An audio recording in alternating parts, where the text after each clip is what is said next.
નમસ્કાર, આધ્યાત્મિક મહાશક્તિમાં હું મોનાલી સોની આપ સૌનું સ્વાગત કરું છું. આજે આપણે જાણીશું વિશેષજી ગણેશજી ભગવાનના ઉપાયો વિશે.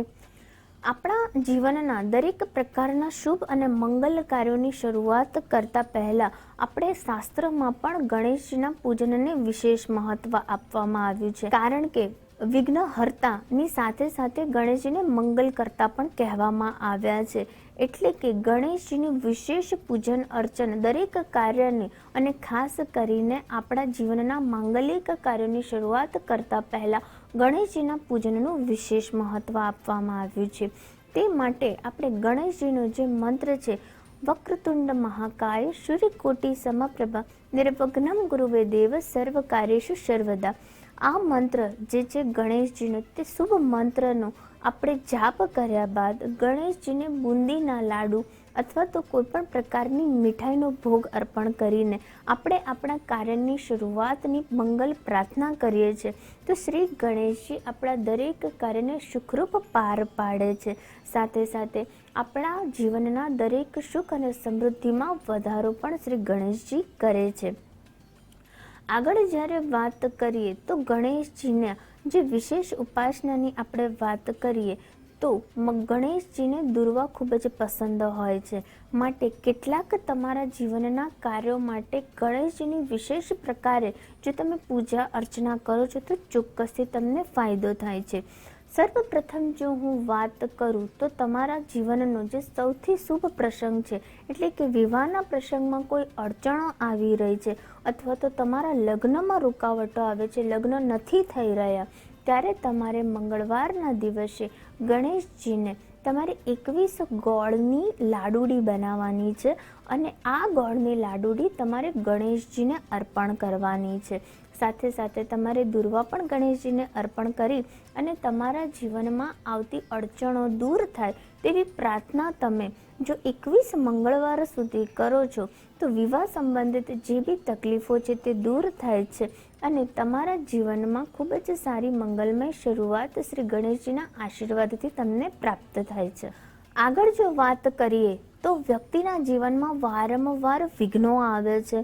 વ્યક્તિને આર્થિક, શારીરિક અને માનસિક તકલીફોનો સામનો કરવો પડે છે. વ્યક્તિ તેની મુસીબતોમાંથી બહાર જ નથી આવી શકતો અને વારંવાર કોઈક ને કોઈક અડચણ તેના જીવનમાં આવતી રહેતી હોય છે. ત્યારે પણ વ્યક્તિએ શ્રી ગણેશજીના વિશેષ ઉપાયો કરવાથી તેને ચોક્કસથી લાભ થાય છે. તે માટે વ્યક્તિએ ગણેશ ચતુર્થી અથવા તો અનંત ચૌદસના દિવસે પણ ગણેશજીને ઘી અને ગોળવાળા જો લાડુ તે ગણપતિજીને ધરાવે છે તો પણ વ્યક્તિના જીવનની આવતી તકલીફો દૂર થાય છે. નિયમિત રૂપે તે જો 7 મંગળવાર સુધી આ પ્રકારના લાડુની પ્રસાદી ગણેશજીને અર્પણ કરે છે અને હિ ગમ ગણપતે નમઃ મંત્રનો 21 થી 108 વાર જો તે જાપ કરે છે તો ચોક્કસથી તેની દરિદ્રતાનો નાશ થાય છે, તેના વિઘ્નો શ્રી ગણેશજી દૂર કરે છે. આગળ જો હું વાત કરું તો ઘણા લોકોને પોતાની જોબમાં પણ તકલીફનો સામનો કરવો પડતો હોય છે.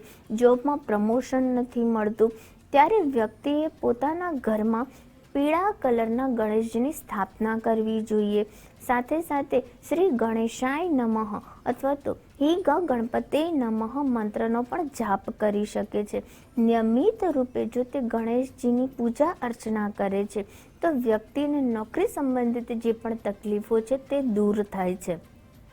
આગળ જ્યારે આપણે વાત કરીએ તો વ્યક્તિના જીવનનો કેતુ સંબંધિત તકલીફોનો જો વ્યક્તિને વારંવાર સામનો કરવો પડતો હોય છે અથવા તો વ્યક્તિના કુંડલીમાં કેતુનો અશુભ પ્રભાવ જોવા મળતો હોય છે, ત્યારે બુધવારના દિવસે વ્યક્તિએ કેસરિયા ગણેશજીની વિશેષ પૂજા અર્ચના કરવાનું પણ શાસ્ત્રોમાં ઉલ્લેખ છે. કેસરી કલરના ગણેશજીની વિશેષ પૂજા અર્ચના નિયમિત રૂપે જો વ્યક્તિ કરે છે તો વ્યક્તિના જીવનમાં કેતુ સંબંધિત જે પણ તકલીફો આવે છે તે પણ દૂર. આગળ જો વાત કરીએ તો વ્યક્તિના બિઝનેસમાં જો તેને લોસ થઈ રહ્યો છે, વારંવાર વ્યક્તિના બિઝનેસમાં નુકસાનનો સામનો કરવો પડતો હોય છે, ત્યારે તે વ્યક્તિએ બુધવારના દિવસે મગના લાડુ એટલે કે મગના લોટથી બનેલા લાડુ અને ગોળ અને મગનું મિશ્રિત કરીને તે લાડુ તેણે ગણેશજીને અર્પણ કરવા જોઈએ. 21 બુધવાર સુધી આ પ્રકારના મગના લાડુ જો શ્રી ગણેશજીને વ્યક્તિ અર્પણ કરાવે છે તો પણ વ્યક્તિના બિઝનેસમાં આવતી ખોટ દૂર થાય છે, વ્યક્તિને બિઝનેસમાં નફો મળે છે અને નવી નવી પ્રગતિ અને નવી નવી તકો વ્યક્તિના જીવનમાં પ્રાપ્ત થતી હોય છે. સાથે સાથે જો હું વાત કરું તો વિદ્યાર્થી વર્ગની પણ જો હું વાત કરું અને તેમણે પોતાના કરિયર સંબંધિત તકલીફોનો સામનો કરવો પડે છે, ભણવામાં બાળક ખૂબ જ હોશિયાર નથી બની રહ્યું, ત્યારે પણ તે બાળક સાથે તમારે દુર્વા ગણેશજીને અર્પણ કરાવવી જોઈએ. નિયમિત રૂપે ગણેશ મંત્રનો જાપ કરાવવો જોઈએ.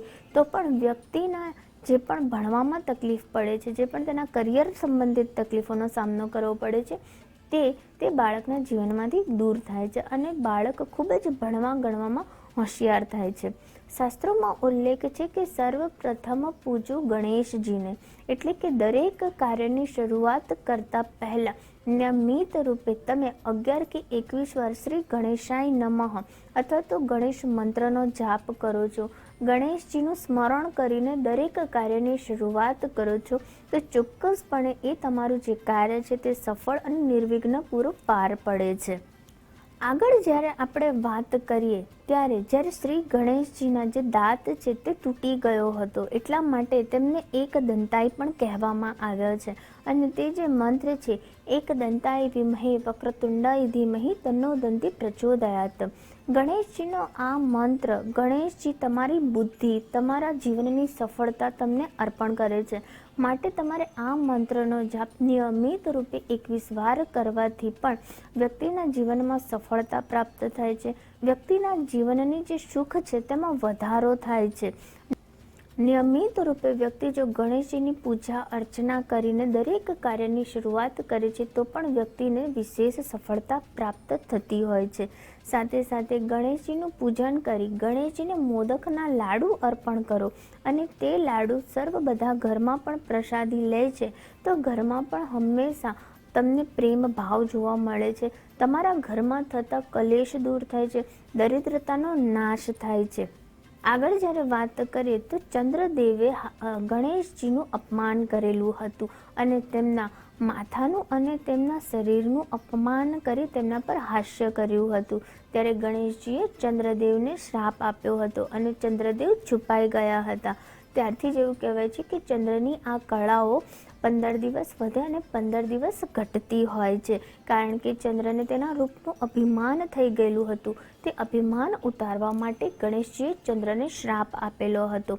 માટે એવું કહેવામાં પણ આવે છે કે સંકટ ચોથના દિવસે તમારે ચંદ્રદેવના દર્શન ન કરવા જોઈએ અને સંકટ ચોથના દિવસે તમે ગણેશજીની વિશેષ પૂજા અર્ચના ઉપવાસ કરો છો તો પણ ગણેશજી તમારા ઉપર પ્રસન્ન થાય છે અને તમને વિશેષ ફળ પ્રાપ્તિ થાય છે. મંગળવારના દિવસે તમારે વિશેષ ગણેશજીની પૂજા અર્ચના કરવી જોઈએ. નિયમિત રૂપે દર મંગળવારે તમે ગણેશજીના, જેમ કે 21 મંગળવાર અથવા તો 108 મંગળવાર તમે ગણેશજીનું સ્થાપન કરો, ગણેશજીની પૂજા અર્ચના કરો, હિ ગણપતે નમઃ મંત્રનો જાપ કરો અને સાથે સાથે ગણેશજીને તમારે જાસૂદનું ફૂલ અને દુર્વા અર્પણ કરીને તમે તમારા દરેક કાર્યોની મંગલમય પ્રાર્થના કરો છો તો સુખરૂપ અને નિર્વિઘ્ન રૂપે ગણેશજી તમારા દરેક કાર્યને પાર પાડે છે. તો આ સાથે ગણેશજીના વિશેષ ઉપાયો અને જે પૂજા અર્ચના વિશે મેં તમને જણાવ્યું છે તે કરીને ચોક્કસથી તમે પણ તમારા જીવનમાં સફળતા પ્રાપ્ત કરો. તે સાથે હું રજા લઉં છું. નમસ્કાર.